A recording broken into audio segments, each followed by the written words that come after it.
A gente sabe que ser artista não é fácil, né, Xadão? Ser artista não é fácil. Agora, sem Ekio... A gente sabe que ser artista independente não é fácil. Antigamente, a gente precisava de apoio de uma gravadora e da grande mídia para poder fazer sucesso. Hoje, com os avanços tecnológicos, está muito mais fácil, ou melhor, está menos difícil você conseguir uma vaga ao sol aí para fazer sucesso ou mostrar sua música para um grande público, né? Então hoje nós vamos trazer aqui 10 artistas que ou já foram independentes e hoje tem gravadora, ou começaram com gravadora e hoje são independentes, ou são independentes desde o início da carreira até hoje. E pra gente começar, na primeira posição, Rush. Banda canadense de 1968, lançou seu primeiro disco em 74. E o primeiro disco da banda foi feito totalmente independente, sem auxílio de qualquer gravadora. O disco foi tão bom que ele chegou a figurar na posição 105 da Billboard 200. Para quem não sabe, a Billboard 200 é a lista dos 200 discos mais vendidos nos Estados Unidos. E o Rush, sem qualquer patrocínio, sem qualquer grana de fora, conseguiu entrar nessa lista. A gente sabe que o Rush é conhecido principalmente pela qualidade técnica que eles executam ao vivo e também gravando, né?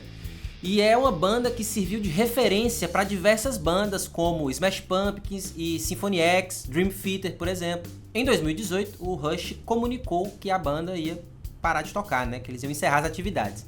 E aí, só em 2020 que a gente descobriu o motivo, porque o baterista da banda, o Neil Peart, ele tinha um câncer no cérebro, e aí por isso a banda parou de fazer shows ali a partir de 2018, e com a morte dele em 2020, a banda veio a público dizer que os trabalhos da banda tinham sido encerrados e que não iriam mais voltar a tocar, porque não fazia sentido a banda tocar sem o baterista. Só que tem uma parada nisso aí. Jed Lee e Alex Lifeson, recentemente, baixista e guitarrista do Rush, eles se juntaram e estão tocando algumas músicas do Rush juntos, né? A gente fica aí na expectativa para ver se acontece alguma coisa, mas o Alex já deixou claro para os fãs não criarem expectativas, porque o som agora tá soando como uma banda cover muito ruim. Na segunda posição, ninguém mais, ninguém menos do que Banda Calypso, formada por Joelma e Chimbinha, guitarrista da banda e Joelma vocalista. A banda surgiu em 99. Quando eles gravaram o primeiro disco de maneira totalmente independente, Chimbinha pegou um disco, os CDs, né? E foi em diversas rádios do Belém do Pará para ver se conseguia tocar alguma música do disco. Só que os radialistas disseram para ele que não ia tocar, não ia fazer sucesso, porque aquilo tudo era regional demais para tocar na rádio. O ritmo da guitarrada, do carimbó, é um ritmo que o povo não conhecia no Brasil, então tocava muito na região. Eu mandava, o cara falou, Chimbinha, você tá doido? Esse disco aqui não toca, né? Que música é essa? Que som é esse? Que ritmo? Ninguém vai entender essas músicas. Essa música não toca pra cá, isso aqui é muito característico da região norte, tu tem que lançar por aí. Rádio pra tocar o disco, qualquer música, não é só o disco meu, qualquer artista. A gente tinha que fazer uma coisa que se chama promoção na rádio. Muita gente chama de jabá, tem que fazer jabá aqui, mas a rádio precisa disso, que vive disso.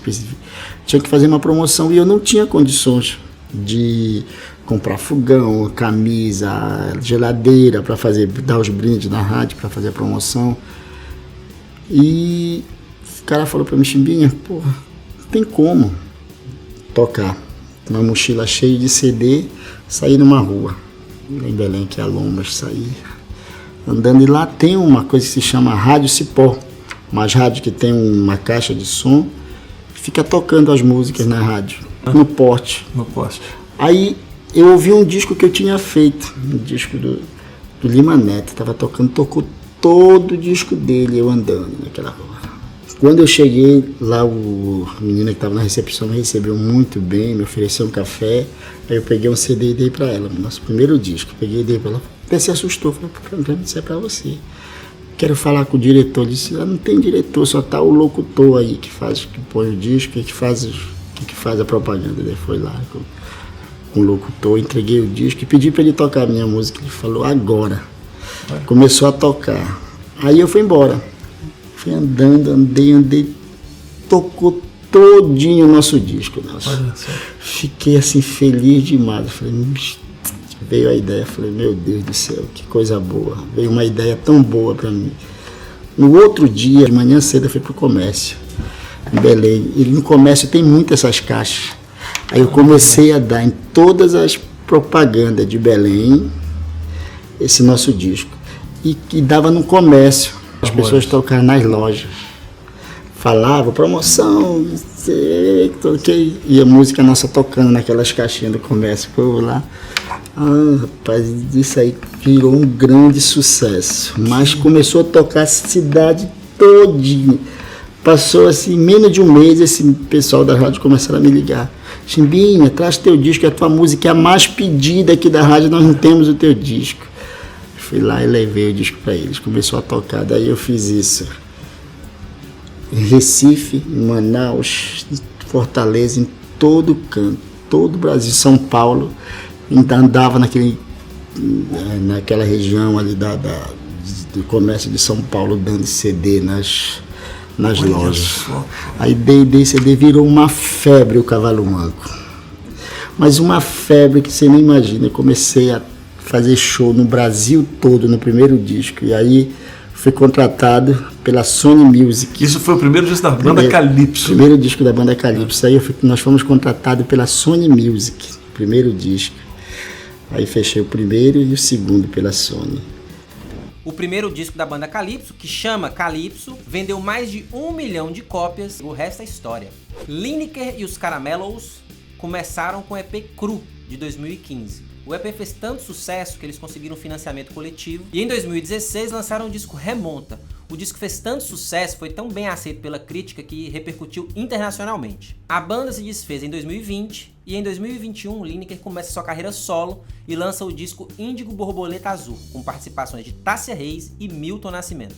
Em 2022 foi a primeira travesti a ganhar o Grammy Latino na categoria de Melhor Álbum de Música Popular Brasileira com Índigo Borboleta Azul e Melhor Canção na Língua Portuguesa com a música Baby 95. Assumiu a 51ª cadeira da Academia Brasileira de Cultura, se tornando a primeira artista transgênero a ocupar uma cadeira na instituição. Cadeira essa ocupada por ninguém mais, ninguém menos que Elza Soares. Na quarta posição dessa lista a gente fala de Emicida. Chamou a atenção da galera quando lançou o single Triunfo, que bateu mais de 8 milhões de visualizações no YouTube. Em 2009 lançou a mixtape com 25 músicas, mixtape chamada Pra Quem Mordeu o Cachorro por Comida, Até Que Eu Cheguei Longe. Lançado pela gravadora Laboratório Fantasma, que antes de chamar Laboratório Fantasma se chamava Na Humilde Crio, num coletivo de artistas que ele criou em 2009. A Laboratório Fantasma é referência em merchandising para artistas. Já fez trabalhos com Caetano Veloso, Tom Zé, Baby do Brasil e diversos outros artistas brasileiros. Em 2013, idealizaram seu primeiro grande evento, Cidadania nas Ruas, com mais de 30 mil pessoas no Parque Ibirapuera para assistir Tom Zé, Caetano Veloso, Baby do Brasil, Tulipo Ruiz, Márcia Castro, Emicida, Rael, Ellen Olérias e Flora Matos. Como o nome do primeiro álbum dele já diz, né? Pra Quem Mordeu o Cachorro por Comida, até que ele chegou longe mesmo. Quinta posição, a gente traz ela, Lued Luna. Nascida na periferia de Salvador, começou a carreira cantando nos bares e na boemia do bairro Rio Vermelho, que é um bairro muito conhecido em Salvador pelo acarajé da Cira. Quando você for lá, então, você vai provar o acarajé da Cira e também vai provar a passarinha. Em 2013, venceu a etapa regional do Festival da Canção Francesa, foi uma das fundadoras do coletivo de compositoras Mova e lançou seu primeiro EP em 2014, intitulado Dentro Ali. Seu primeiro álbum foi lançado em 2017, Um Corpo no Mundo. Posteriormente, lançado no Japão em 2018 e na Europa em 2019, ano em que ela realizou sua primeira turnê internacional. Seu segundo álbum, Bom Mesmo é Estar Embaixo d'Água, lançado em 2020, foi indicado ao Grammy Latino na categoria de Melhor Álbum de Música Popular Brasileira. Em 2022, numa entrevista no G1, ela disse: às vezes você quer ter um motor ali empurrando seu barquinho. Você quer ter alguém ali para que reme com você. É cansativo você ser a única investidora sempre. Estou nos festivais, tenho público, tenho seguidores, mas que não chega a 1 milhão. Meus shows dão sold out, minha carreira é respeitada pela crítica e isso não é o suficiente para eu ter esse motor? Desabafou a artista que tem uma carreira sólida, como a gente pode ver, e mesmo assim tem dificuldade de se manter no cenário independente. Na sexta posição, a banda paulista O Terno. Fundada por Tim Bernardes, a banda lançou seu primeiro disco 66 e eles ouviram o seguinte do jornal o Globo: um dos mais impressionantes discos de estreia de uma banda brasileira. Além da música muito boa, o Terno é conhecido pela qualidade e reverência que eles fazem quando gravam seus clipes musicais. Em 2012, ano de estreia do álbum 66, eles ganharam o Prêmio Multishow de melhor clipe com a música 66 e ganharam o prêmio de Aposta MTV no VMB de 2012. Em 2014, o Terno foi uma das bandas responsáveis por lançar o selo coletivo Risco. Uma das qualidades que o Terno tem é porque eles vão mudando o som de um disco para o outro. Você nunca escuta um disco parecido com o outro, eles sempre trazem uma inovação diferente em cada disco que gravam. Na 7ª posição, ninguém mais, ninguém menos do que Nando Reis. Nando Reis não precisa de muita apresentação, né? É um dos baixistas clássicos da formação original do Titãs, banda que também é clássica no rock nacional, né? Nando Reis é um artista que estava em gravadoras de 83 até 2011, quando ele recebeu a notícia de que a gravadora não ia renovar com ele porque os discos dele não vendiam. E aí, escuta a resposta que o Nando Reis deu. E a razão pelo qual meu contrato não foi renovado foi colocada da seguinte maneira: seus discos não vendem. E eu me lembro de ter respondido ao presidente, falei: eu não fui contratado para vender discos, eu fui contratado para fazer discos. Quem não soube vendê-los são vocês.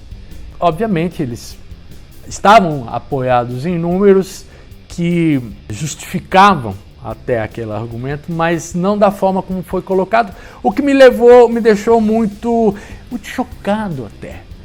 Porque eu nunca me imaginei, me tornei um artista independente porque não renovaram o contrato, não porque eu decidi, não fui eu que decidi. Imediatamente quando fiquei, digamos, sem contrato, outras gravadoras fizeram propostas e todas as propostas tinham uma coisa de querer percentual de venda de show, etc., o que não me interessava. Nesse momento o mundo digital já estava, já era uma realidade. E no momento que eu decidi, me lembro bem, daí junto com o Vânia, me empenhar, me dedicar, não sendo mais um artista contratado, que aprender, e me lançar nesse mundo da autogestão, ou de ser artista independente, o que em última análise significa, vamos lá, resumir, não tem ninguém para bancar seu disco. Desde então, são 13 anos que Nando Reis administra a própria carreira. Em 2017, ele ganhou o Grammy Latino de melhor álbum de rock ou música alternativa com o álbum Jardim Pomar, que nem é o melhor álbum do Nando Reis, mas ganhou um Grammy. Na faixa 8, o homem que é dono do meu coração, Humberto Gessinger. Fundador do Engenheiros do Havaí, ele encerrou suas atividades como engenheiro em 2008. Na década de 90, ele já tinha experimentado o cenário independente quando ele lançou o disco Gessinger Trio. Mas só lá na frente, depois que ele foi caminhar na carreira independente, quando ele abandonou a gravadora, Engenheiros do Havaí, e seguiu com a carreira solo. Em 2008, fundou Pouca Vogal, duo em que ele e Duca Lendecker, da banda Cidadão Kane, se desdobravam entre vários instrumentos numa espécie de folk rock com influências da música tradicional gaúcha. Em 2013, Humberto lançou o disco Insular, que é uma mistura de música progressiva com música tradicional gaúcha. Até hoje ele segue fazendo turnê pelo Brasil afora. Na posição 9, o cara que já foi de esquerda, já foi de direita, hoje manda todo mundo pra PQP, Lobão. Lobão é um artista que coleciona muitos sucessos e muitas polêmicas ao longo da carreira, Aos 17 anos ele decidiu sair de casa para viver de música e foi tocar bateria na banda Vimana. Banda essa que tinha como guitarrista Lulu Santos e quem cantava na banda era o Hit. Imagina o som dessa banda. Além do Vimana, Lobão foi baterista de Luiz Melodia, Walter Franco, Gangue 90 e as Absurdetes e Marina Lima. Pra quem não sabe, Lobão foi um dos fundadores da Blitz. Antes mesmo da banda fazer sucesso, ele já tinha decidido sair da banda. Só que a banda ia dar uma entrevista para uma grande revista da época. Então Lobão voltou atrás só para aparecer nessa entrevista, Depois da entrevista, ele pegou a revista onde ele estava na capa, junto com a galera da Blitz, e também levou a demo do primeiro disco, Cena de Cinema. Bateu na porta da RCA Records e com 20 minutos ele saiu de lá com um contrato assinado para lançar seu disco.